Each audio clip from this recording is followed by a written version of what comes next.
Hello everyone, welcome back to my new video. তো দেখো বাজার থেকে তাজা তাজা ফ্রেশ ফ্রেশ মাছ চলে এসেছে। আর আজকে দেখো কি রান্না করবো আমি সেটাই তোমাদের সাথে শেয়ার করছি। আর এখানটাতে দেখো বাজার থেকে একদম ফ্রেশ পাবদা মাছ, আর এটা হচ্ছে প্যাকাল মাছ, কিন্তু আমার হাজব্যান্ডরা আবার বাইন মাছ বলে। এক একজন এক এক রকমের নামে আর কি পরিচিত, তবে আমরা কিন্তু প্যাকাল মাছ বলেই জানি এটা। আর এখানটাতে দেখো একদম প্যাকাল মাছটা রান্না করব, তার জন্য আমি আলু কেটে নিচ্ছি। আর এখানটাতে দেখো প্যাকাল মাছগুলো সুন্দর করে ধুয়ে নিলাম, কারণ প্যাকাল মাছের গায়ে কিন্তু অনেক শীতলা থাকে, একটু ঘষে ঘষে ধুয়ে নিলাম।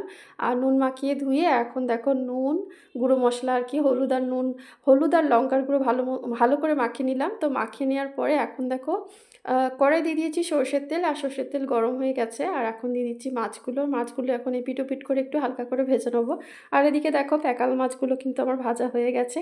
আর এখন একটু আলু দিয়ে রান্না করবো আর কি। আর আলুটা হচ্ছে একটু ভেজে নিচ্ছি, একটু নুন মাখিয়ে রেখেছিলাম আলুটা। আর আলুটা দেখো আমার ভাজা হয়ে গেছে, এখন আলুটা তুলে নিচ্ছি।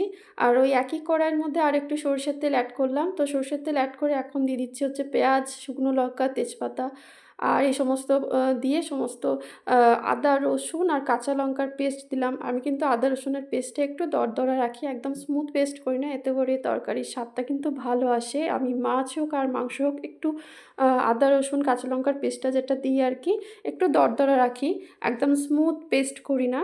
আর এখন যে সমস্ত বেসিক গুঁড়ো মশলা সেগুলো দেখো অ্যাড করছি। আর এখন দিয়ে দিচ্ছি হচ্ছে গোটা জিরে। আর এখন সমস্ত মশলা দিয়ে এখন ভালো করে মশলাটা আমার কষানো হয়ে গেছে। আর এখন দিয়ে দিচ্ছি হচ্ছে ভাজা আলুগুলো। তো আলুগুলো দেওয়ার পরে দেখো 1-2 মিনিট একটু কষিয়ে নেবো মশলার সাথে। আর এখন কষানো হয়ে গেছে। আর এখন অ্যাড করছি হচ্ছে দেখো মাছগুলো। আর মাছগুলো দেওয়ার পরে এখন অ্যাড করব হচ্ছে জল। আর আমি কিন্তু প্যাকাল মাছ হোক আর ট্যাংরা মাছ হোক আলু দিয়ে যে রসাটা করি, আমি কোনো রকম ধনেপাতা বা টমেটো অ্যাড করি না, কেননা ধনেপাতা টমেটো অ্যাড করলে ধনেপাতা আর টমেটোর ফ্লেভারটা বেশি আসে আর কি।